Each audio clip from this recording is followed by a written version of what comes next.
Bonjour à tous. Alors, pourquoi est-ce si difficile de vraiment se montrer à nu émotionnellement devant notre partenaire? Vous savez, enlever tous ces masques qu'on porte, même avec la personne qu'on aime le plus. Dans l'exploration de l'énéagramme, il existe différents points qui montrent que les profils ont leur propre barrière à la vulnérabilité, mais aussi leur propre chemin vers une intimité vraiment profonde et authentique. Ça vous parle? Aujourd'hui, nous allons parler d'intimité et de vulnérabilité dans le couple. Et on va découvrir ensemble comment l'énéagramme nous aide à comprendre pourquoi c'est si difficile de se montrer tel que l'on est vraiment et surtout comment oser cette vulnérabilité pour nourrir une intimité émotionnelle et physique vraiment plus profonde. Pour nous guider dans cette exploration, nous allons nous appuyer sur le travail de Brené Brown. C'est une chercheuse en sciences sociales qui a beaucoup apporté sur la compréhension de la vulnérabilité. Son TED Talk, Le pouvoir de la vulnérabilité, a été vu par des millions de personnes et ses livres comme Le pouvoir de la vulnérabilité et Oser vraiment ont changé le fonctionnement de bien des couples. Elle nous montre que la vulnérabilité, très loin d'être une faiblesse, c'est en fait le courage ultime et la source de toute connexion authentique. Ce qui est intéressant, c'est que chaque profil énéagramme a sa propre relation avec la vulnérabilité. Certains la fuient comme la peste, d'autres la recherchent mais de manière dysfonctionnelle, et d'autres encore ne savent même pas qu'ils ne sont pas vulnérables. Comprendre ces patterns, c'est vraiment la clé pour débloquer une intimité plus profonde dans le couple. Dans cet épisode, on va explorer les barrières à la vulnérabilité selon les profils, les chemins vers l'authenticité pour chaque profil, la création d'espaces sécurisés dans le couple et les pratiques concrètes pour cultiver l'intimité. Première partie, les barrières à la vulnérabilité. Alors, Brené Brown nous dit que la vulnérabilité, c'est l'incertitude, le risque et l'exposition émotionnelle. Et chaque profil énéagramme a développé des stratégies spécifiques pour éviter ces sensations inconfortables. Le profil 1, par exemple, il aurait cette barrière du perfectionnisme. Montrer ses failles, ses erreurs, ses zones d'ombre, c'est terrifiant. Il croirait que s'il montre qu'il n'est pas parfait, il ne sera plus digne d'amour. Alors, il maintient cette façade de contrôle et de rectitude même avec son partenaire. Le profil 2, il semblerait super ouvert émotionnellement, mais en fait, il cacherait ses propres besoins derrière le soin des autres. Sa vulnérabilité, ce serait d'admettre qu'il a besoin, lui aussi, d'être pris en charge. Mais ça, c'est tellement contraire à son identité de donneur. Pour le profil 3, la vulnérabilité serait montrer l'échec, les doutes, les moments où il n'est pas au top. Il aurait construit toute son identité sur la réussite et la performance, alors montrer ses faiblesses à son partenaire, ce serait risquer de perdre son amour et son admiration. Le profil 4 pourrait sembler très vulnérable avec toutes ses émotions intenses, mais souvent c'est une vulnérabilité performative. La vraie vulnérabilité pour lui, ce serait de montrer ses moments ordinaires, pas spéciaux, où il n'est pas unique, où il n'est pas intense. Le profil 5, sa barrière, ce serait vraiment l'incompétence émotionnelle perçue. Partager des émotions qu'il ne comprend pas complètement représente le fait de s'exposer à paraître idiot ou dépassé. Alors, il se retirerait dans sa tour d'observation, analysant les émotions plutôt que de les vivre. Pour le profil 6, la vulnérabilité, ce serait le danger ultime. Baisser sa garde, faire confiance complètement, c'est s'exposer à la trahison. Son système d'alarme interne crierait danger dès qu'il s'agirait de vraiment s'ouvrir. Le profil 7, il fuirait la vulnérabilité en restant dans le positif et le léger. Montrer sa douleur, ses peurs profondes, son vide intérieur, non merci. Il préférerait garder les choses plaisantes et éviter ces territoires émotionnels difficiles. Le profil 8, pour lui, la vulnérabilité égale faiblesse, et la faiblesse égale danger. Donc montrer sa tendresse, ses peurs, ses besoins de protection, ce serait donner des armes à l'autre pour le blesser. Alors, il maintiendrait son armure de force.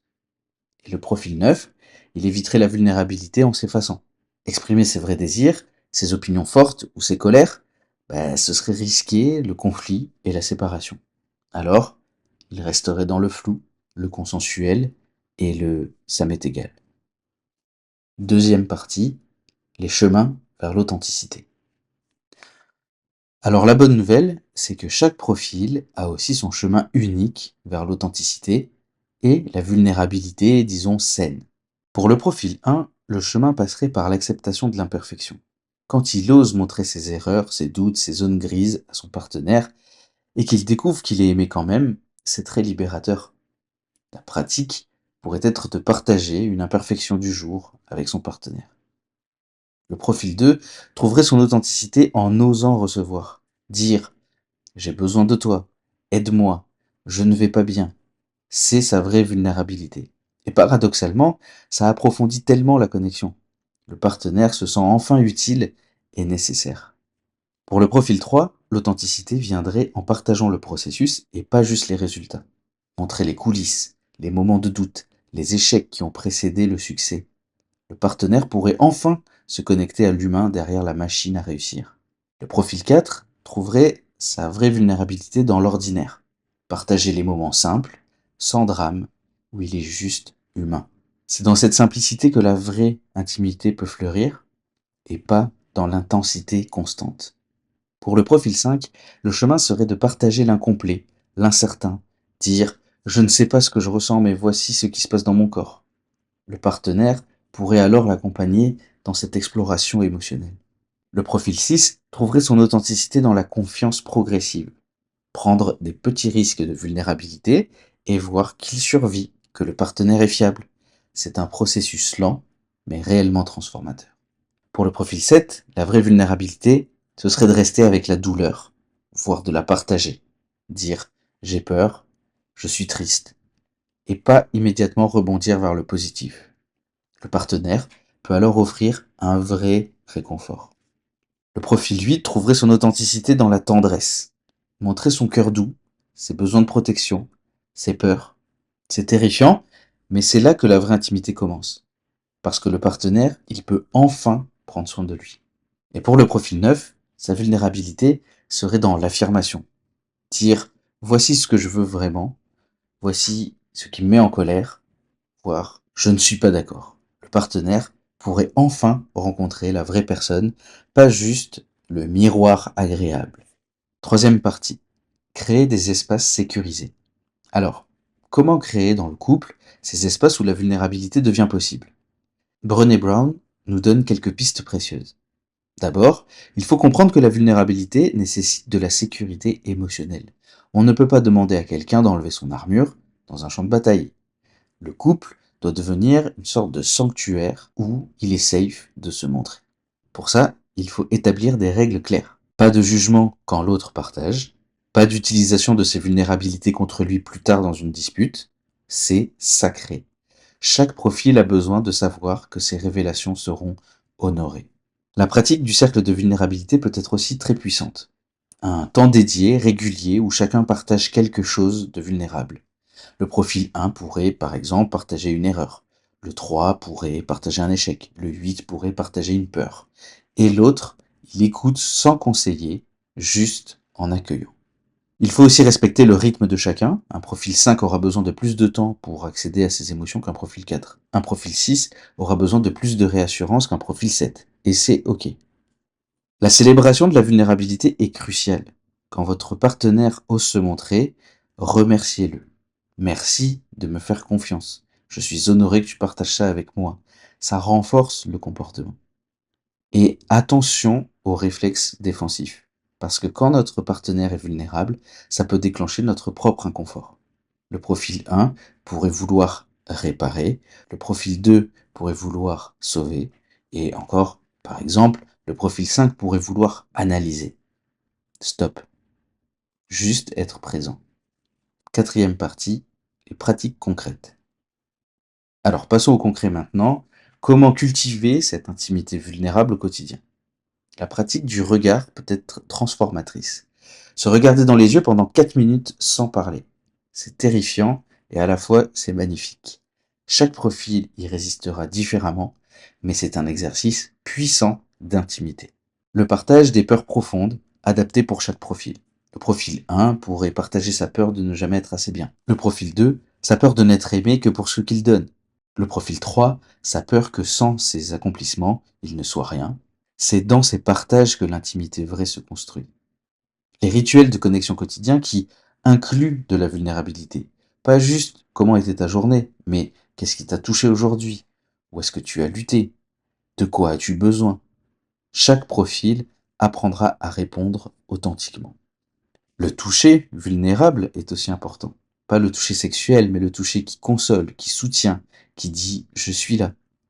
Le profil 8, apprenant à se laisser bercer. Le profil 5, acceptant d'être tenu. C'est très puissant. L'écriture, ça peut être aussi un pont vers la vulnérabilité. Écrire des lettres d'amour qui incluent nos peurs, nos insécurités, nos besoins profonds, puis les lire à voix haute. C'est plus facile pour certains profils que l'expression spontanée. Et la sexualité vulnérable, où on ose exprimer ses vrais désirs, nos insécurités, et la sexualité vulnérable, où on ose exprimer nos vrais désirs, nos insécurités, nos besoins, pas la performance, mais la connexion. Un profil 3 lâchant la performance, le profil 9 exprimant ses désirs, c'est transformateur. Conclusion. L'exploration de l'intimité et de la vulnérabilité nous montre vraiment que l'amour profond nécessite du courage. Le courage d'enlever nos masques, de montrer nos ombres, autant que nos lumières. Brené Brown nous rappelle que la vulnérabilité n'est pas une faiblesse, c'est la mesure la plus précise du courage.